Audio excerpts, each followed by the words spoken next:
Hi. നമ്മൾ കഴിഞ്ഞ ദിവസങ്ങളിൽ ക്യാൻഡിൽ സ്റ്റിക്കിനെ കുറിച്ചുള്ള വീഡിയോസ് കണ്ടു. അതിൽ നമ്മൾ ക്യാൻഡിൽ സ്റ്റിക്ക് എന്താണ്, അതിന്റെ അനാട്ടമി എന്താണ്, അതിന്റെ പിന്നിലെ സൈക്കോളജി എന്താണെന്നുള്ളത് നമ്മൾ പഠിച്ചു കഴിഞ്ഞു. ഇനി നമ്മൾ പഠിക്കാൻ പോകുന്നത് ഇമ്പോർട്ടന്റ് ആയിട്ടുള്ള ക്യാൻഡിൽ സ്റ്റിക് പാറ്റേൺസ് ഏതൊക്കെയാണെന്നുള്ളതാണ്. ഓക്കെ, സോ ഒരു കുറെ അധികം ക്യാൻഡിൽ സ്റ്റിക് പാറ്റേൺസ് മാർക്കറ്റിൽ അവൈലബിൾ ആണ്. അതെല്ലാം പഠിച്ച് നമ്മൾ ബൈഹാർട്ട് ചെയ്തിട്ട് ട്രേഡ് എടുക്കാം അല്ലെങ്കിൽ ഇൻവെസ്റ്റ് ചെയ്യാം എന്ന് പറയുന്നത് നടപ്പുള്ള കാര്യമല്ല. സോ നമ്മൾ വളരെ ഇമ്പോർട്ടന്റ് ആയിട്ടുള്ള, എന്നാൽ മാർക്കറ്റിൽ ഫോം ആവുകയും അത് വർക്ക് ആവുകയും ചെയ്യുന്ന കുറച്ചധികം ക്യാൻഡിൽ സ്റ്റിക്കുകളുണ്ട്. അത് നമുക്ക് പഠിക്കാം, വൺ ബൈ വൺ ആയിട്ട് പഠിക്കാം. ഓക്കെ, സോ നമ്മളിപ്പോ മാർക്കറ്റിന് ക്യാൻഡിൽ സ്റ്റിക്കിനെ കുറിച്ച് പറയുകയാണെങ്കിൽ നമ്മൾ സിംഗിൾ ക്യാൻഡിൽ സ്റ്റിക് പാറ്റേൺ, അതുപോലെ തന്നെ മൾട്ടിപ്പിൾ ക്യാൻഡിൽ സ്റ്റിക് പാറ്റേൺ, ഇങ്ങനെ രണ്ട് type of candle stick pattern ആയിരിക്കും ഉണ്ടാവുക. നിങ്ങൾക്ക് പേര് പോലെ തന്നെ മനസ്സിലാവും. സിംഗിൾ ക്യാൻഡിൽ സ്റ്റിക് എന്ന് പറഞ്ഞു കഴിഞ്ഞാൽ ഒറ്റ ക്യാൻഡിലായിരിക്കും പാറ്റേൺ ഫോം ആവുന്നത്. ഓക്കെ, അപ്പൊ അത് ഏത് ടൈം ഫ്രെയിം ആണെന്നുള്ളതൊക്കെ നമുക്ക് ഡിസ്കസ് ചെയ്യാം. ഇപ്പൊ നമ്മൾ ഡെയിലി ക്യാൻഡിൽ നോക്കുകയാണെങ്കിൽ ഒരു ദിവസം രാവിലെ 9:15 മുതൽ 3:30 വരെ ഫോം ആവുന്ന ആ പ്രൈസ് ഉണ്ടല്ലോ, അതാണല്ലോ നമ്മളൊരു ക്യാൻഡിൽ സ്റ്റിക് ആയിട്ട് ഫോം ചെയ്യുന്നത്. ആ ക്യാൻഡില് നോക്കിയിട്ട് നമ്മൾ ആ മാർക്കറ്റിൽ ആ പ്രൈസ് എന്താണ് എന്ന് കാണിച്ചത് എന്ന് മനസ്സിലാക്കുന്നതാണ് സിംഗിൾ ക്യാൻഡിൽ സ്റ്റിക് പാറ്റേൺ. 2 ദിവസത്തെ അല്ലെങ്കിൽ 2 സെഷന്റെ ക്യാൻഡിൽ സ്റ്റിക് എടുത്തിട്ട് നമ്മൾ അനലൈസ് ചെയ്യുമ്പോൾ ആ പാറ്റേണിനാണ് നമ്മൾ എന്ത് പറയുക, മൾട്ടിപ്പിൾ ക്യാൻഡിൽ സ്റ്റിക് എന്ന് പറയുന്നത്. ഓക്കെ, സോ അത്ര മനസ്സിലായല്ലോ. അപ്പൊ സിംഗിൾ ക്യാൻഡിൽ സ്റ്റിക്കും മൾട്ടിപ്പിൾ ക്യാൻഡിൽ സ്റ്റിക്കും ഉണ്ട്. സിംഗിൾ ക്യാൻഡിൽ സ്റ്റിക്ക് തന്നെ നമുക്ക് ബുള്ളിഷ് വേർഷനും ഉണ്ട്, ബിയറിഷ് വേർഷനും ഉണ്ട്. അതുപോലെ തന്നെ മൾട്ടിപ്പിൾ ക്യാൻഡിൽ സ്റ്റിക്കിൽ നമുക്ക് ബുള്ളിഷ് വേർഷനും ഉണ്ട്, ബിയറിഷ് വേർഷനും ഉണ്ട്. അതായത് ബുള്ളിഷ് ആയിട്ടുള്ള പ്രൈസിങ്ങിനെ സൂചിപ്പിക്കുന്നതും അതുപോലെ തന്നെ ബിയറിഷ് ആയിട്ടുള്ള പ്രൈസിങ്ങിനെ സൂചിപ്പിക്കുന്ന ടൈപ്പ് ഓഫ് ക്യാൻഡിൽ സ്റ്റിക്ക് നമുക്ക് ഉണ്ട്. അപ്പൊ നമ്മൾ ആദ്യമായിട്ട് ഇപ്പൊ പഠിക്കാൻ പോകുന്നത് മറുബോസു എന്ന് പേരുള്ള ഒരു ക്യാൻഡിൽ സ്റ്റിക്ക് ആണ്. അതെന്താണ്, അതിന്റെ ഫോം എന്താണ്, അതെന്താണ് മാർക്കറ്റിൽ സൂചിപ്പിക്കുന്നത്, അത് എവിടെയാണ് ഫോം ചെയ്യേണ്ടത്, ഇത്തരം കാര്യങ്ങളാണ് നമ്മൾ ഓരോ ക്യാൻഡിൽ സ്റ്റിക്കും എക്സ്പ്ലെയിൻ ചെയ്യുമ്പോൾ പഠിക്കാൻ പോകുന്നത്. ഓക്കെ, അതിൽ കൂടുതലൊന്നും നിങ്ങൾ അതിനെക്കുറിച്ച് അറിഞ്ഞിരിക്കേണ്ട ആവശ്യമില്ല. ഇപ്പൊ മറുബോസു എന്ന പേര് കേട്ടിട്ട് നിങ്ങൾ ഞെട്ടണ്ട, ഇതൊരു ജാപ്പനീസ് നെയിമാണ്. നിങ്ങൾക്ക് അറിയാം എന്ന് വിചാരിക്കുന്നു. ക്യാൻഡിൽ സ്റ്റിക്കിന്റെ ഒറിജിൻ എന്ന് പറയുന്നത് ജപ്പാനിൽ നിന്നാണ്. ജപ്പാനിലെ റൈസ് ട്രേഡേഴ്സ് ആണ് ഇത് കണ്ടുപിടിക്കുന്നത്, യൂസ് ചെയ്തിരിക്കുന്നത്. ഓക്കെ, അതിനെ പിന്നീട് മോഡേണൈസ് ചെയ്ത് റിവൈസ് ചെയ്ത് ഇന്ന് നമ്മൾ കാണുന്ന ക്യാൻഡിൽ സ്റ്റിക് പാറ്റേണിലേക്ക് കൊണ്ടുവന്നതാണ്. അപ്പൊ അതിനെക്കുറിച്ച് കൂടുതൽ നിങ്ങൾക്ക് അറിയണമെന്നുണ്ടെങ്കിൽ നിങ്ങൾ ജസ്റ്റ് ഗൂഗിളിൽ സെർച്ച് ചെയ്യുക, അത് പഠിക്കുക, ഇൻട്രസ്റ്റിംഗ് ആണ്. ഓക്കെ, നമ്മൾ നമ്മുടെ ടോപ്പിക്കിലേക്ക് വരാം. ബുള്ളിഷ് മറുബോസു അല്ലെങ്കിൽ ബിയറിഷ് മറുബോസു എന്ന് പറയുന്ന ക്യാൻഡിലിനെ കുറിച്ചാണ് ഇന്ന് നമ്മൾ പഠിക്കാൻ പോകുന്നത്. അതുപോലെ തന്നെ അടുത്ത ദിവസങ്ങളിൽ നമുക്ക്, അടുത്ത വീഡിയോസിൽ നമുക്ക് ഹാമർ എന്താണ്, ഇൻവെർട്ടഡ് ഹാമർ എന്താണ്, dragon fly doji, shooting star, ഹാങ്ങിങ് മാൻ, ഡോജി, പിന്നെ ഡോജി, സ്പിന്നിങ് ടോപ്പ്, ഇങ്ങനെയുള്ള സിംഗിൾ ക്യാൻഡിൽ സ്റ്റിക് പാറ്റേൺ നമ്മൾ വരും വീഡിയോകളിൽ നമ്മൾ പഠിക്കുന്നതായിരിക്കും. അതിനുശേഷം നമ്മൾ മൾട്ടിപ്പിൾ ക്യാൻഡിൽ സ്റ്റിക് പാറ്റേണിലേക്ക് പോകുമ്പോഴത്തേക്ക് engulfing candle, harami candle, piercing pattern, morning star, dark cloud cover, evening star, ഇങ്ങനെയുള്ള ക്യാൻഡിൽ സ്റ്റിക്ക് നമ്മൾ പഠിക്കും. അപ്പൊ ഇത്രയും ക്യാൻഡിൽ സ്റ്റിക്കുകളാണ് നമ്മൾ ഈ ട്രെയിനിങ് സീരീസിന്റെ ഭാഗമായിട്ട് പഠിക്കാൻ പോകുന്നത്. ഓക്കെ, അപ്പൊ നമ്മൾ ഡെയിലി ഒരു ക്യാൻഡിൽ സ്റ്റിക്കോ അല്ലെങ്കിൽ 2 ക്യാൻഡിൽ സ്റ്റിക്ക് മാത്രം പഠിച്ച് പോവുക. അത് നിങ്ങൾ ഡെയിലി കണ്ട് മനസ്സിലാക്കി റിയൽ ചാർട്ടുകളിൽ പോയിട്ട് അത് എവിടെയൊക്കെ ഫോം ആയിട്ടുണ്ട്, അതിനുശേഷം പ്രൈസിൽ വന്ന മാറ്റങ്ങൾ എന്താണ് എന്നൊക്കെ നിങ്ങൾ ഈ വീഡിയോ കണ്ട് മനസ്സിലാക്കിയതിന് ശേഷം നിങ്ങൾ ഒരു എക്സസൈസ് ചെയ്തു നോക്കുക. ഓക്കെ, അപ്പൊ നിങ്ങൾ എന്ത് പഠിച്ചു കഴിഞ്ഞാലും അതിനെ പ്രാക്ടിക്കലി ഒന്ന് അപ്ലൈ ചെയ്ത് നോക്കുന്നിടത്താണ് നിങ്ങൾക്ക് അത് കൂടുതൽ ഗ്രാസ്പ് ചെയ്യാൻ പറ്റുന്നത്. ഓക്കെ, അപ്പൊ നമ്മൾ ആദ്യമായിട്ട് മറുബോസു എന്ന് പറയുന്ന ക്യാൻഡിൽ നമുക്ക് നോക്കാം. അത് ബുള്ളിഷ് ആകുന്നത് എങ്ങനെയാണ്, അതിന്റെ ബിയറിഷ് വേർഷൻ എന്താണ് എന്നുള്ളത് നമുക്കൊന്ന് നോക്കാം. ഓക്കെ, ശരിക്കും ഞാനൊരു പിക്ചർ നിങ്ങളെ കാണിച്ചു തരാം. സോ ഇത് നിങ്ങൾ കാണുക. ഓക്കെ, ഇതില് ബുള്ളിഷ് ആൻഡ് ബിയറിഷ് മർബോസ് രണ്ടും ഉണ്ട്. ഇതാണ് ബുള്ളിഷ് മർബോസ് എന്ന് പറയുന്നത്. എന്തുകൊണ്ടാണ് ഇത് ബുള്ളിഷ് ആകുന്നത്? ഇതിന്റെ കളർ ഗ്രീൻ ആണ് അല്ലെ. ഗ്രീൻ കളർ വന്നാൽ മാത്രം നമുക്ക് ബുള്ളിഷ് ആണെന്ന് പറയാൻ പറ്റുമോ? ഇപ്പൊ നമുക്കൊരു റെഡ് ക്യാൻഡലിനെ വേണേൽ ചാർട്ടിൽ ഗ്രീൻ ആക്കി വെക്കാം. ഓക്കെ, പക്ഷെ നമ്മൾ എന്തുകൊണ്ടാണ് ഇത് ബുള്ളിഷ് ആയെന്ന് മനസ്സിലാക്കേണ്ടത് നമ്മൾ എന്താണ് വിചാരിക്കേണ്ടത്? ഓപ്പൺ ചെയ്ത പ്രൈസിനെക്കാട്ടിലും കൂടിയ പ്രൈസിനാണ് അന്നത്തെ ആ സെഷനിൽ, അല്ല അന്നത്തെ ദിവസം, അല്ലെങ്കിൽ അന്നത്തെ 5 മിനിറ്റ് ആണ് 5 മിനിറ്റ്, ആ സെഷനിൽ നമുക്ക് സെഷൻ എന്ന വേർഡ് ഉപയോഗിക്കാം. ഓക്കെ, ഓരോ ക്യാൻഡിൽ സ്റ്റിക്ക് ഓരോ സെഷൻ ആണെന്ന് കരുതുക. അത് 5 മിനിറ്റ് ആവാം, 15 മിനിറ്റ് ആവാം, 1 മണിക്കൂർ ആവാം, ഒരു ദിവസമാവാം, വീക്ക് ആവാം, മന്ത് ആവാം. അത് നിങ്ങൾ സെലക്ട് ചെയ്യുന്ന ടൈം ഫ്രെയിം ബേസ് ചെയ്തിട്ട് നിങ്ങൾക്ക് അത് മനസ്സിലാക്കാം. ഞാൻ ഓൾറെഡി ടൈം ഫ്രെയിമും ചാർട്ട് എങ്ങനെയാണെന്നുള്ളത് ഞാൻ എക്സ്പ്ലെയിൻ ചെയ്ത വീഡിയോസ് ഉണ്ട്, അത് നിങ്ങൾ കണ്ട് മനസ്സിലാക്കുക. അപ്പം നമ്മളെ സംബന്ധിച്ച് നമ്മൾ മനസ്സിലാക്കേണ്ടത് മർബോസ്, ബുള്ളിഷ് മർബോസ് എന്ന് പറയുന്ന ക്യാൻഡില് ബുള്ളിഷ് ആണ് നമ്മൾ പറയുന്നത്. എന്തുകൊണ്ടാണ് ബുള്ളിഷ്? ഓപ്പൺ ചെയ്ത പ്രൈസിനെക്കാട്ടിലും കൂടിയ പ്രൈസിനാണ് മാർക്കറ്റ് ആ സെഷനിൽ പ്രൈസ് ക്ലോസ് ചെയ്തിരിക്കുന്നത്. അപ്പൊ എന്തായി? ഗ്രീൻ ആയി അല്ലെ.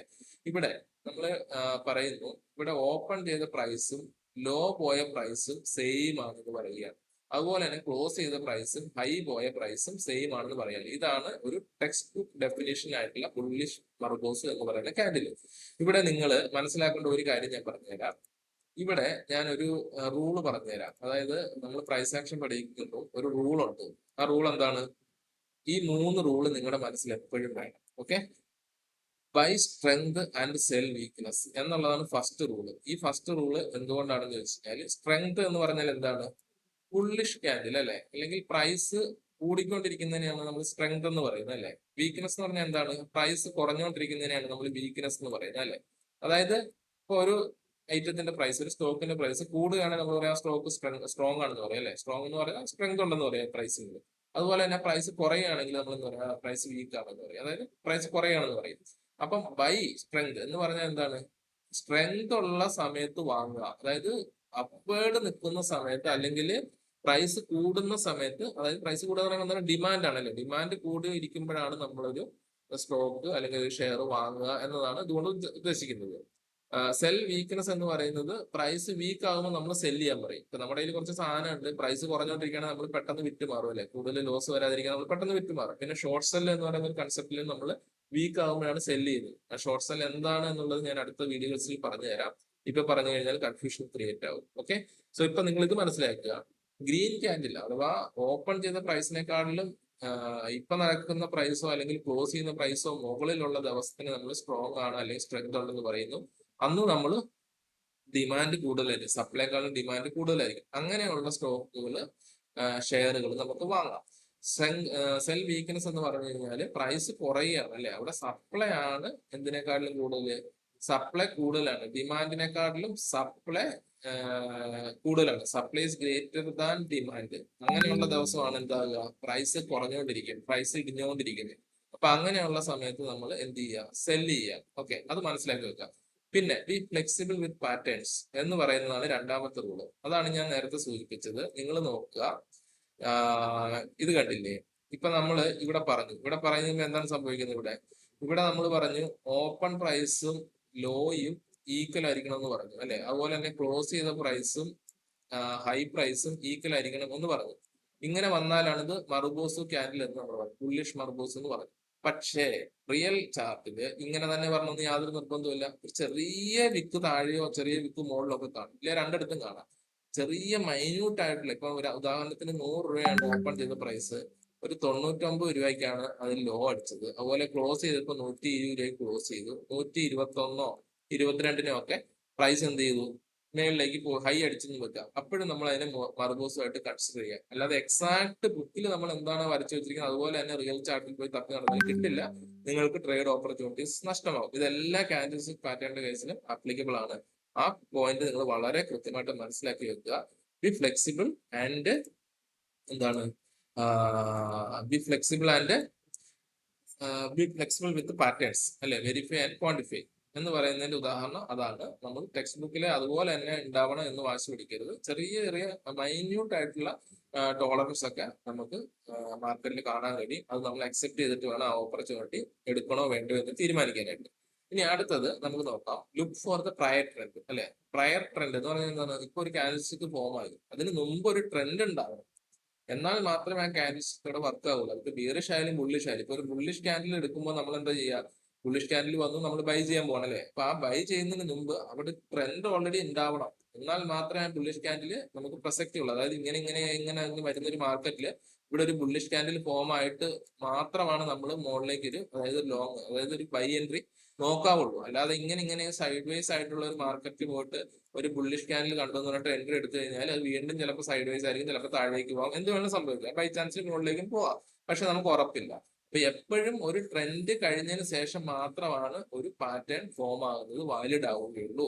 ഒരു അട്രെൻഡ് കഴിഞ്ഞിട്ട് ഫോം ആകുന്ന ഒരു ബിയറിഷ് ക്യാൻഡിലും അതുപോലെ തന്നെ ബിയറിഷ്, അതുപോലെ തന്നെ ഒരു ഡൗൺ ട്രെൻഡ് കഴിഞ്ഞതിന് ശേഷം വരുന്ന ബുള്ളിഷ് ക്യാൻഡിലുമാണ് വർക്ക് ആകുക.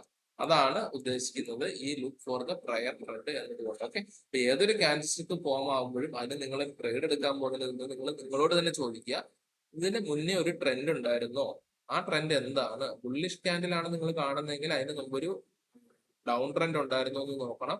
അതേപോലെ ബിയറിഷ് ക്യാൻഡിലാണ് നിങ്ങൾ കാണുന്നതെങ്കിൽ അതിന് മുമ്പ് ഒരു അപ് ട്രെൻഡ് ഉണ്ടോ എന്ന് നോക്കിയതിന് ശേഷം മാത്രമേ ട്രേഡ് എടുക്കാവുള്ളൂ. ഇത് വളരെ വളരെ ഇമ്പോർട്ടന്റ് ആണ്. ഇത് നിങ്ങൾ ഒരു വീഡിയോയിൽ മേ ബി കണ്ടു കാണൂല. ഇത് നിങ്ങൾ നോട്ട് ചെയ്ത് വെക്കുക, മനസ്സിരുത്തി പഠിക്കുക. ഓക്കെ, സോ നമ്മുടെ കാൻഡിൽസ്റ്റിക്കിന്റെ ടോപ്പിക്കിലേക്ക് വരാം. ഇപ്പൊ നമ്മൾ പറഞ്ഞു ഓപ്പൺ ചെയ്ത പ്രൈസും ക്ലോസ് ചെയ്ത പ്രൈസും ഇങ്ങനെ നിൽക്കും. ഓപ്പൺ ചെയ്തതിന് മേലെ ക്ലോസ് ചെയ്തു, ഓപ്പണും ലോയും ഈസ് ഈക്വൽ ടു, അതുപോലെ ക്ലോസും ഹൈയും ഈസ് ഈക്വൽ ടു ആണെങ്കിൽ അതിനെ നമ്മൾ മറുബോസ്, ഫുള്ളി മറുബോസ് എന്ന് പറയും അല്ലെ. ഓക്കെ, സോ അതിനുശേഷം നമ്മൾ ബിയറിഷ് മർബോസ്, അതിന്റെ നേരെ ഓപ്പോസിറ്റ് ആണ് ബിയറിഷ് മർബോസിലേക്ക് നമുക്ക് വരാം. എന്താണെന്ന് നിങ്ങൾക്ക് ഈസി ആയിട്ട് മനസ്സിലാക്കാം അല്ലെ. ഓപ്പൺ ചെയ്ത പ്രൈസിനെ കാട്ടിലും ക്ലോസ് ചെയ്ത പ്രൈസ് താഴെയാണെങ്കിൽ അത് എന്താകുക, റെഡ് ക്യാൻഡിൽ ആകും അല്ലെ. ഇതാണ് സെല്ലിംഗ് നടന്നുകൊണ്ടാ സൂചിപ്പിക്കുന്നത്. ഇവിടെ അഗ്രസീവ് ആയിട്ട് സെല്ലിംഗ് നടന്നു, പ്രൈസ് വീക്ക് ആണ് എന്ന് നമ്മൾ പറയുന്നത്. ഇവിടെയും നേരത്തെ ഞാൻ പറഞ്ഞ പോലെ ഓപ്പൺ ചെയ്ത പ്രൈസും അന്നത്തെ ഹൈയും, ഇവിടെ നോക്കുക, ഇവിടെ ഓപ്പൺ ചെയ്ത പ്രൈസ് ലോയുമാണ് ഈക്വൽ, ഇവിടെ ഓപ്പൺ ചെയ്ത പ്രൈസ് ഹൈയും ഈക്വൽ ആകുകയും ക്ലോസ് ചെയ്ത പ്രൈസും ലോയും ഈക്വൽ ആകുന്ന ഈ ഒരു സെനാരിയെ നമ്മൾ ബിയറിഷ് മർബോസ് എന്ന് പറയും അല്ലെ. ബിയറിഷ് മർബോസ് എന്ന് പറയും. ഇവിടെയും ഈ പറയുന്ന രീതിയിൽ ഹൈ ചിലപ്പോൾ ഒന്ന് കുറച്ച് ഹൈ മേളിൽ പോകാം, കുറച്ച് ലോയും ഉണ്ടെന്നിരിക്കട്ടെ, അപ്പോഴും നമ്മൾ മർബോസുമായിട്ട് തന്നെ കൺസിഡർ ചെയ്യാം, വലിയ വ്യത്യാസമൊന്നുമില്ല. ഓക്കെ, അപ്പൊ ഇതുകൊണ്ട് നമ്മൾ ഇങ്ങനെയാണ് കാൻഡിൽസ്റ്റിക്കിനെ മനസ്സിലാക്കി വെക്കേണ്ടത്. അപ്പൊ ബുള്ളിഷ് മർബോസ് എന്താണെന്ന് ബിയറിഷ് മർബോസ് എന്താണെന്ന് നമ്മൾ പഠിച്ചു അല്ലെ. ഇത് സൂചിപ്പിക്കുന്നത്, ഇപ്പൊ ഞാൻ നേരത്തെ പറഞ്ഞു കാൻഡിൽസ്റ്റിക് പോകുകയാണെങ്കിൽ ഒരു പ്രയർ ട്രെൻഡ് ഉണ്ടോ എന്ന് നോക്കണമെന്ന് പറഞ്ഞു. അതിന്റെ കൂടെ ഞാൻ പറയുന്നു അതിനൊരു എക്സെപ്ഷൻ ഉണ്ട്. ഈ ഒരൊറ്റ ക്യാൻഡിൽസ്റ്റിക്കിന് മാത്രം നമുക്ക് പ്രയർ ട്രെൻഡ് വേണമെന്ന് നിർബന്ധമില്ല. ഈ മർബോസ് ക്യാൻഡിൽ എവിടെ വേണേലും പോകാം. ഇതെന്ന് പറയുന്നത് അത്രമാത്രം ബൈയിങ് അല്ലെങ്കിൽ അത്രമാത്രം സെല്ലിങ് ഉണ്ടെന്നുള്ളത് കാണിക്കുന്ന ക്യാൻഡിലാണ്. സോ അതുകൊണ്ട് നമ്മൾ അവിടെ ട്രെൻഡ് ഉണ്ടോ എന്ന് നോക്കേണ്ട കാര്യമില്ല. അപ്പൊ ഇത് ഏതൊക്കെ സാഹചര്യത്തിൽ വർക്ക് ചെയ്യുന്നുള്ളത് ഞാൻ പറയാം. എൻഡ് ഓഫ് എ ട്രെൻഡ് അല്ലെ. ഇപ്പൊ ഒരു ട്രെൻഡ് ഇങ്ങനെ വന്നു, ഇങ്ങനെ ഒരു ട്രെൻഡ് വന്നു, ഈ ഒരു ക്യാൻഡിൽ ഇങ്ങനെ ഒരു ബുള്ളിഷ് മർബോസ് ആയെന്ന് വിചാരിക്കുക. ഓക്കെ, ഗ്രീൻ ക്യാൻഡിൽ ആയെന്ന് വിചാരിക്കുക. ഈ ട്രെൻഡിനെ റിവേഴ്സ് ചെയ്യാൻ ഇതിന് കഴിയും. നമുക്ക് മോസ്റ്റ്ലി ഇവിടെ ട്രേഡ് എടുക്കാം. ഇവിടെ നമ്മൾ ട്രേഡ് എടുത്തിട്ട് ഇവിടെ നമ്മൾ സ്റ്റോപ്പ് ലോസ് വെക്കും. ഓക്കെ, അത് എങ്ങനെയാണ് എൻട്രി സ്റ്റോപ്പ് ലോസ് എന്നൊക്കെ വരും ദിവസങ്ങളിൽ കൃത്യമായിട്ട് പറഞ്ഞു തരും. ഇപ്പൊ ജസ്റ്റ് പറഞ്ഞു എന്നേ ഉള്ളൂ. ഓക്കെ, സോ ഗ്രീൻ ക്യാൻഡിൽ നമ്മൾ കണ്ടു, ഒരു ഡൗൺ ട്രെൻഡ് വന്നു, ഒരു ഗ്രീൻ ക്യാൻഡിൽ കണ്ടു, നമ്മൾ ട്രേഡ് എടുത്തു, അതൊരു സെനാരിയോ. ഇനി അടുത്ത സെനാരിയോ മിഡ് ഓഫ് ട്രെൻഡ്, അതായത് നമ്മൾ പറഞ്ഞു ട്രെൻഡ് വേണ്ടാന്ന് ഞാൻ പറഞ്ഞല്ലോ, ഈ ക്യാൻഡിലും ട്രെൻഡ് നോക്കണ്ടെന്ന് പറഞ്ഞല്ലോ. അപ്പം ഇപ്പൊ ഇങ്ങനെ ഒരു ക്യാൻഡിൽ വന്നുകൊണ്ടിരിക്കുകയാണ്. ഓക്കെ, ഇവിടെ ഒരു മർബോസ് വന്നു, ഇതൊരു റെഡ് മർബോസ് ആണെന്ന് വിചാരിക്കുക. ഓക്കെ, അപ്പൊ റിവേഴ്സ് അല്ലല്ലോ എന്തായാലും. അപ്പൊ എന്താണ്, ഈ ഒരു മർബോസ് വന്നു കഴിഞ്ഞാൽ ഈ ട്രെൻഡ് വീണ്ടും താഴേക്ക് കണ്ടിന്യൂ ചെയ്യാനുള്ള സാധ്യതയുണ്ട്. ഇപ്പൊ ഇവിടെ നമ്മൾ മുമ്പേ ട്രെൻഡ് ഉണ്ടെന്ന് പറഞ്ഞു, ഇല്ല. ഇനി ഈ സെയിം സെനാരിയോയിൽ ഇങ്ങനെ ഒരു സൈഡ് വേസ് ആയിട്ട് നിന്നിട്ട് ഒരു റെഡ് ക്യാൻഡിൽ ഇങ്ങനെ വന്നു നിൽക്കാം. അപ്പോഴും എന്താണ്, ഇവിടെ ട്രെൻഡിന്റെ ആവശ്യമില്ല. ഈ ഒരു മർബോസ്, റെഡ് മർബോസ് വന്നു കഴിഞ്ഞാൽ മേ ബി പിറ്റേന്ന് തൊട്ട് അല്ലെങ്കിൽ അടുത്ത സെഷൻ മുതൽ പ്രൈസ് താഴേക്ക് പോവാം. അപ്പൊ ഈ ഒരു മർബോസ് ക്യാൻഡിലിൽ മാത്രം ട്രെൻഡ് എന്ന് പറയുന്ന സാധനം നോക്കേണ്ട ആവശ്യമില്ല. ഇത് എവിടെ വേണമെങ്കിലും പോകാം. ഒരു ട്രെൻഡിന് അവസാനം പോകാം ഇതുപോലെ, അല്ലെങ്കിൽ ഒരു മിഡ് ഓഫ് ട്രെൻഡ് ഫോം ആകാം, ഇതുപോലെ ഒരു ട്രെൻഡ് ഇല്ലാത്തടത്ത് ഫോം ആകാം. എവിടെ ഫോം ആയാലും ഇത് വർക്ക് ആകേണ്ടതാണ് മോസ്റ്റ്ലി. അപ്പൊ എന്നാൽ പോലും നമ്മൾ എല്ലാ ട്രേഡിങ് എന്ന് പറയുന്നത് അല്ലെങ്കിൽ ഇൻവെസ്റ്റ്മെന്റ് എന്ന് പറയുന്ന ഒരു പ്രോബബിലിറ്റി മാത്രമാണ്. നമുക്ക് 100% ഇത് വർക്ക് ആവുമെന്ന് പറയാൻ പറ്റില്ല. അപ്പൊ എപ്പോഴും നമ്മൾ ഒരു എൻട്രി, അത് ഇൻട്രാഡേ ആയാലും ലോങ് ടൈം ഇൻവെസ്റ്റ്മെന്റ് എന്തായാലും നമ്മളൊരു സ്റ്റോപ്പ് ലോസ് എന്ന് പറയുന്ന ഒരു സാധനം നമ്മുടെ ഓരോ ട്രേഡിന് ഇൻബിൽട്ട് ആയിരിക്കണം. അത് കൃത്യമായി പാലിക്കണം. എന്നാൽ മാത്രമേ നമ്മളെ വലിയ ലോസിൽ നിന്ന് രക്ഷിക്കുകയുള്ളൂ, നമ്മുടെ ക്യാപിറ്റൽ പ്രൊട്ടക്ട് ചെയ്യാൻ പറ്റുള്ളൂ. ഒരിക്കലും ഹോപ്പ് ട്രേഡ് ചെയ്തുകൊണ്ട് ആ താഴെ ഇറങ്ങിയിട്ട് പിന്നെ കയറി വന്നോളും എന്ന് വിചാരിക്കരുത്. കൂടുതൽ നഷ്ടത്തിലേക്ക് പോകാനുള്ള സാധ്യതയുണ്ട്. മേ ബി തിരിച്ചു വന്നേക്കാം പെട്ടെന്ന് തന്നെ. പക്ഷെ നമ്മൾ എപ്പോഴും സ്റ്റോപ്പ് ലോസ് എന്ന് പറയുന്ന ഒരു കൺസെപ്റ്റ് കൃത്യമായി പാലിച്ചുകൊണ്ട് മാത്രം പോവുക. ഓക്കെ, ഒരു പ്രാവശ്യമോ 2 പ്രാവശ്യം ചിലപ്പം തൊട്ട് താഴെ ഇറങ്ങിയിട്ട് വീണ്ടും നമ്മുടെ ഡയറക്റ്റിലേക്ക് പ്രൈസ് വന്നേക്കാം. പക്ഷെ മൂന്നാമത്തെ തവണ നമുക്ക് നല്ല രീതിയിൽ ലോസ് വന്നേക്കാം. സോ അതുകൊണ്ട് എപ്പോഴും സ്റ്റോപ്പ് ലോസ് എന്ന് പറയുന്നതിന് വളരെ വളരെ ഇമ്പോർട്ടന്റ് ആയിട്ട് കാണേണ്ട ഒരു കാര്യമാണ്. അത് ഞാൻ അടുത്ത ക്ലാസ്സുകളിൽ പറഞ്ഞുതരാം. ഇനി നമ്മൾ പറഞ്ഞു, അടുത്ത നമ്മൾ പറയണ ബുള്ളിഷ് മർബോസോ അല്ലെങ്കിൽ ബിയറിഷ് മർബോസിന് വേറെ റൂൾ അപ്ലൈ ചെയ്യേണ്ടത് ലോങ് ക്യാൻഡിൽ അല്ലെങ്കിൽ സ്മോൾ ക്യാൻഡിൽ, അതായത് എക്സ്ട്രീം ആക്ടിവിറ്റി. ഇപ്പൊ വലിയൊരു ക്യാൻഡിലാണ് നോക്കുക, ഗ്രീൻ ക്യാൻഡിൽ, അത് എവിടെയെങ്കിലും ആയിക്കോട്ടെ, എവിടെയെങ്കിലും ഫോം ആയി, അത് നമ്മൾ അവോയ്ഡ് ചെയ്യുക. കാരണം എന്താണെന്ന് വെച്ച് കഴിഞ്ഞാൽ ഇത്രയും വലിയൊരു ക്യാൻഡിൽ എന്ന് പറയുമ്പോൾ അത് എക്സ്ട്രീം ആക്ടിവിറ്റി ആയിട്ടായിരിക്കും മേ ബി കൺസിഡർ ചെയ്യുന്നത്. അതായത് ഉദാഹരണത്തിന് ഇങ്ങനെ ഒരു മിനിറ്റ്, ഞാൻ വൈറ്റ് ബോർഡ് ഓപ്പൺ ചെയ്യട്ടെ, കുറച്ചും ഈസി ആയിട്ട് വരച്ചാൽ. ഓക്കെ, നമ്മൾ ഇങ്ങനെ ഒരു ട്രെൻഡ് കണ്ടു. ഓക്കെ, എന്നിട്ടൊരു വലിയൊരു റെഡ് ക്യാൻഡിൽ ഇങ്ങനെ കാണുക. അപ്പൊ നമ്മൾ എന്താ വിചാരിക്കുക, പെട്ടെന്ന് പ്രൈസ് ഇങ്ങനെ താഴേക്ക് പോകും നമ്മൾ വിചാരിക്കും അല്ലെ. വീണ്ടും അടുത്ത ദിവസം ഇങ്ങനെ ആയിരിക്കും, അടുത്ത സെഷനിൽ ഇങ്ങനെ പ്രൈസ് പോകുന്നു വിചാരിക്കും. പക്ഷെ ഈ ഒരു വലിയ ക്യാൻഡിൽ കണ്ടു കഴിഞ്ഞാൽ നമ്മൾ അതിനെ അവോയ്ഡ് ചെയ്യുന്നതായിരിക്കും ബുദ്ധി. കാരണം എന്താ വെച്ചാൽ ഇവിടെ എക്സ്ട്രീം ആക്ടിവിറ്റി നടന്നിട്ടുണ്ടാവും. എക്സ്ട്രീം ആക്ടിവിറ്റി എന്ന് പറഞ്ഞാൽ എന്താണ്? അഗ്രസീവ് ആയിട്ടുള്ള സെല്ലിംഗ് മേ ബി നടന്നിട്ടുണ്ടാവും. സ്മാർട്ട് മണീസ് അല്ലെങ്കിൽ മാർക്കറ്റിലെ ബിഗ് പ്ലേയേഴ്സ് ഇവിടെ കണ്ടമാനം അവർ പ്രോഫിറ്റ് ബുക്ക് ചെയ്തോ അല്ലെങ്കിൽ അങ്ങനെ ഒരു സെല്ല് ചെയ്ത് കളഞ്ഞിട്ടുണ്ടാവും. പർപ്പസ് എന്താണ്? താഴേക്ക് വീണ്ടും പോകും എന്ന് കരുതുന്ന ആൾക്കാരെ ട്രാപ്പ് ചെയ്യാൻ വേണ്ടിയിട്ട് കാണിക്കുന്നതാണ് ഇത്. അത് കഴിഞ്ഞ് പിറ്റേ സെഷനിൽ എന്താകും? മാർക്കറ്റ് ചിലപ്പോൾ മുകളിലേക്കായിരിക്കും പോകുന്നത്. അതേപോലെ തന്നെ വേറൊരു സെനാരിയോയില് നമ്മളിങ്ങനെ പോകുന്നു, ഒരു മർബോസ് കണ്ടു, ഓപ്പണും ഹൈയും അല്ലെങ്കിൽ ഓപ്പണും ഇവിടെ ഓപ്പൺ ആണ്, ഇവിടെ ലോ ആണെന്ന് വെക്കുക. ഇതൊരു റെഡ് മർബോസ് ആണെന്ന് വിചാരിക്കുക. ഈ റെഡ് മർബോസോയില് എന്താണ് സംഭവം? ഈ റെഡ് മർബോസോയില് ഈ ചെറിയ ക്യാൻഡിലാണ് അല്ലെ, ചെറിയ ബോഡിയാണ് ഇത് അല്ലെ. ഈ ഒരു ക്യാൻഡിൽ നമ്മൾ അവോയ്ഡ് ചെയ്യുക. ഓക്കെ, ഇത് നമുക്ക് വേണ്ട. കാരണം എന്താണ്? ഈ ചെറിയ ബോഡി എന്ന് പറയുമ്പോൾ അവിടെ ആക്ഷൻ ഇല്ല. അവിടെ പ്രത്യേകിച്ച് സ്മാർട്ട് മണിയോ അല്ലെങ്കിൽ ബിഗ് പ്ലേയേഴ്സോ ഒന്നും അവിടെ ആക്ടിവിറ്റി ഇല്ല അവർക്ക്. അങ്ങനെയുള്ളിടത്ത് പ്രൈസിന് വലിയ മൂവ്മെന്റ് പിന്നീട് ഉണ്ടാവില്ല. ഓക്കെ, അപ്പം അങ്ങനെ കുറെ ക്യാൻഡിൽ ഉണ്ടെങ്കിൽ നമുക്ക് കൺസോൾട്ടേഷൻ നടക്കുകയാണ്, അതിനുശേഷം ഒരു ബിഗ് മൂവ്മെന്റ് വരുമെന്ന് പറയാം. പക്ഷെ ഒരു ക്യാൻഡിലൊക്കെ ഇങ്ങനെ കണ്ടു കഴിഞ്ഞാൽ അതിനെ ഇഗ്നോർ ചെയ്യാം. അപ്പം ഒരു മോഡറേറ്റ് ആയിട്ടുള്ള ഒരു ബുള്ളിഷ് മർബോസോ അല്ലെങ്കിൽ ബിയറിഷ് മർബോസോ നമ്മൾ കണ്ടാൽ മതി. ബാക്കിയുള്ള എക്സ്ട്രീം ആയിട്ടുള്ളതും തീരെ സ്മോൾ ആയിട്ടുള്ള ബോഡിയുള്ള മർബോസി ക്യാൻഡിൽ നമ്മൾ എപ്പോഴും അവോയ്ഡ് ചെയ്യുക. ഓക്കെ, സോ അതാണ് അതിന്റെ വേറെ റൂള്. ഓക്കെ, അപ്പൊ ഇത്തരം കാര്യങ്ങളാണ് മർബോസ് ക്യാൻഡിലിനെ കുറിച്ച് പഠിക്കുന്നത്. ഇനി നമുക്ക് റിയൽ ടൈം ചാർട്ടിൽ ഇതെങ്ങനെ ഫോം ആയിട്ടുണ്ടെന്ന് നമുക്കൊന്ന് ശ്രദ്ധിക്കാം. ഓക്കെ, ജസ്റ്റ് നമ്മളിപ്പോ നിഫ്റ്റിയുടെ ചാർട്ട് ഞാൻ എടുത്തു വെച്ചിട്ടുണ്ട്. അപ്പൊ നിഫ്റ്റിയുടെ ചാർട്ടിൽ നമ്മളിപ്പോ ഡെയിലി ടൈം ഫ്രെയിം ആണ്. നിങ്ങൾ ഇവിടെ ശ്രദ്ധിക്കുക, ഇത് ഡെയിലി ടൈം ഫ്രെയിം ആണ്. ഇന്നത്തെ ക്യാൻഡിലായിരുന്നു ഇത്. അതായത് ഇന്നെന്ന് പറയുന്നത്, ഞാൻ ഇന്ന് വീഡിയോ ഷൂട്ട് ചെയ്യുന്നത് ഇന്നത്തെ ദിവസം തന്നെയാണ്, 9/3. ഓക്കെ, സോ ഇന്നത്തെ ക്യാൻഡിൽ ഇതായിരുന്നു. അപ്പൊ നമുക്ക് ഈ അടുത്ത ദിവസങ്ങളിൽ എപ്പോഴെങ്കിലും ബുള്ളിഷ് അല്ലെങ്കിൽ ബിയറിഷ് മർബോസ് ക്യാൻഡിൽ വന്നിട്ടുണ്ടോ എന്ന് നമുക്ക് നോക്കാം. അപ്പൊ ഞാനിത് ശ്രദ്ധിക്കുമ്പോൾ, ഞാൻ ഓരോ ക്യാൻഡിലും മൗസ് കൊണ്ട് വെക്കുമ്പോൾ നിങ്ങൾ ശ്രദ്ധിക്കേണ്ടത്, ഓക്കെ, അപ്പൊ നിങ്ങൾ ശ്രദ്ധിക്കേണ്ട കാര്യം, ഞാൻ ഓരോ ക്യാൻഡിലും മൗസ് കൊണ്ട് വെക്കുമ്പോഴത്തേക്ക് നിങ്ങൾ ഇത് ഓപ്പൺ പ്രൈസും ഈ പറയുന്ന ഈ ഒരു പ്രൈസിന്റെ ഏരിയ ആണ്, ഇത് ശ്രദ്ധിക്കുക. അവിടെ ഓപ്പണും ലോയും അല്ലെങ്കിൽ ഓപ്പണും ഹൈയും ക്ലോസും ഹൈയും ഒക്കെ ക്ലോസ് സെയിം ആണെന്നൊക്കെ നോക്കാൻ വേണ്ടിയാണ് ഞാൻ പറയുന്നത്. അപ്പൊ നമുക്ക് അടുത്ത ദിവസങ്ങളിൽ വല്ല മർബോസ് ക്യാൻഡിൽ ഉണ്ടോ എന്നുള്ളത് നമുക്ക് നോക്കാം. ഓക്കെ, സോ ഇവിടെ എവിടെയെങ്കിലും മർബോസ് ക്യാൻഡിൽ ഉണ്ടോ എന്ന് ഞാൻ നോക്കുകയാണ്. ഓക്കെ, ഇവിടെയും കാണുന്നില്ല. എല്ലാത്തിനും വിക്ക് ഉണ്ട് അല്ലെ, ഹൈയും ലോയും ഒക്കെ ഉണ്ട്. ഇതൊക്കെ കൺസിഡർ ചെയ്യാം, പക്ഷെ അവിടെ താഴെ വിക്ക് കൂടുതലുണ്ട്, അതുകൊണ്ട് നമ്മൾ അത് കൺസിഡർ ചെയ്യുന്നില്ല. ഇത് നമുക്ക് വേണമെങ്കിൽ കൺസിഡർ ചെയ്യാം. ഓക്കെ, ഇതിന്റെ നോക്കട്ടെ അതിന്. ഓക്കെ, ഹൈ വന്നിട്ട് ഹൈ വന്നിട്ട് 347.95, ക്ലോസ് ഇല്ല, ക്ലോസ് വന്നിട്ട് അല്ല ക്ലോസിൽ ഓപ്പൺ വന്നിട്ട് 25,344. ഓക്കെ, നമുക്ക് കൺസിഡർ ചെയ്യാം. ഒരു 3 പോയിന്റ് വ്യത്യാസമുള്ളൂ. Law 25, close 48. അത് കൺസിഡർ ചെയ്യാൻ പാടാണ്, എന്നാലും ഒരു ഇതുണ്ട്. ഓക്കെ, പക്ഷെ ഇവിടെ നമുക്കത് വർക്ക് ആവൂല, കാരണം അത് താഴെ വിക്കുണ്ട്, അത്യാവശ്യം വിക്കുണ്ട്. നമ്മളത് കൺസിഡർ ചെയ്യുന്നില്ല. നമ്മൾ വീണ്ടും അടുത്തത് നമുക്ക് നോക്കാം. അടുത്തത് നോക്കുമ്പോൾ എവിടെയെങ്കിലും ഉണ്ടോ നോക്കാം. ഓക്കെ, നമുക്ക് ഇത് നോക്കാം. ഓക്കെ, ഇത് ഇവിടെ ഒരു ക്യാൻഡിൽ കാണുന്നുണ്ട്. അതായത് ഇത് കണ്ട ഈ ഒരു ക്യാൻഡിൽ നോക്കി, ഈ ഒരു ഗ്രീൻ ക്യാൻഡിലിന്റെ ഞാൻ മൗസ് വെക്കും, നിങ്ങൾ നോക്കുക. ഓപ്പൺ 24,432.70, ലോ 432.70, സെയിം ആണ്, എക്സാക്ട് ലെവലിൽ ഓപ്പണും ലോയും വന്നിട്ടുണ്ട്. ഹൈ നോക്കുവാണെങ്കിൽ 635, ക്ലോസ് 625. ഓക്കെ, കൺസിഡർ ചെയ്യാം നമുക്ക് അല്ലെ, തീർച്ചയായിട്ടും കൺസിഡർ ചെയ്യാം. ഇതൊരു ബുള്ളിഷ് മർബോസും ക്യാൻഡിലാണ്. അതിനുശേഷം പ്രൈസിന്റെ മൂവ്മെന്റ് നോക്കിയേ, അപ്പ് പോയി ഇല്ലേ. എന്ന് പറഞ്ഞ പോലെ നമുക്ക് ക്യാൻഡിൽ കണ്ടു കഴിഞ്ഞാൽ അറിയാൻ പറ്റും. ഇത് 5 മിനിറ്റിലും 15 മിനിറ്റിലൊക്കെ ഒരുപാട് ഫോം ആവുന്നുണ്ട്. നിങ്ങൾ ഡെയിലി ക്യാൻഡിൽ വെച്ച് ആദ്യം മനസ്സിലാക്കി നോക്കുകയാണെങ്കിൽ നിങ്ങൾക്ക് കൃത്യമായിട്ടുള്ള ട്രെൻഡ് മനസ്സിലാക്കാൻ പറ്റും. 5 മിനിറ്റിലും 15 മിനിറ്റിലൊക്കെ എന്ന് പറയുമ്പോൾ ചിലപ്പോൾ ഒരുപാട് നോയ്സ് ഉണ്ടാവും മാർക്കറ്റിൽ. നിങ്ങൾ എപ്പോഴും ഹയർ ടൈം ഫ്രെയിമിൽ ചാർട്ട് അനാലിസിസ് പഠിക്കുന്നതായിരിക്കും കുറച്ചും കൂടി ബെറ്റർ. ഓക്കെ, ഇപ്പൊ ഞാൻ ഒരു എക്സാമ്പിൾ കാണിച്ചു. നിങ്ങൾ ഇനി ഈ വീഡിയോ കണ്ടതിന് ശേഷം നിങ്ങൾ മനസ്സിലാക്കിയതിനെ വെച്ചിട്ട് നിങ്ങൾ തന്നെ ബുള്ളിഷ് മർബോസി ക്യാൻഡിലും ബിയറിഷ് മർബോസി ക്യാൻഡിലും നിങ്ങൾ ഐഡന്റിഫൈ ചെയ്യുക ചാർട്ടിൽ പോയിട്ട്. അതിന് ശേഷം നടന്നിരിക്കുന്ന പ്രൈസ് മൂവ്മെന്റ് നോക്കുക, ക്യാൻഡിലിന്റെ വലിപ്പം നോക്കുക. ഒരുപാട് വലുതാണോ ആണെങ്കിൽ അത് എങ്ങനെ വർക്കായി, ഒരുപാട് ചെറുതാണെങ്കിൽ അത് എങ്ങനെ വർക്കായി, ഒരു മോഡറേറ്റ് വലിപ്പമുള്ള ബുള്ളിഷ് അല്ലെങ്കിൽ ബിയറിഷ് മർബോസ് എവിടെ ഫോമായി, അതെങ്ങനെ വർക്കായി എന്നൊക്കെ ഉള്ളത് നിങ്ങൾ ഈ വീഡിയോ കണ്ടതിന് ശേഷം നിങ്ങൾ മനസ്സിലാക്കി എടുക്കുക. അങ്ങനെ സ്വയം മനസ്സിലാക്കി എടുക്കുമ്പോഴാണ് നിങ്ങൾ കാര്യങ്ങൾ വളരെ കൃത്യമായിട്ട് പഠിക്കുന്നത്.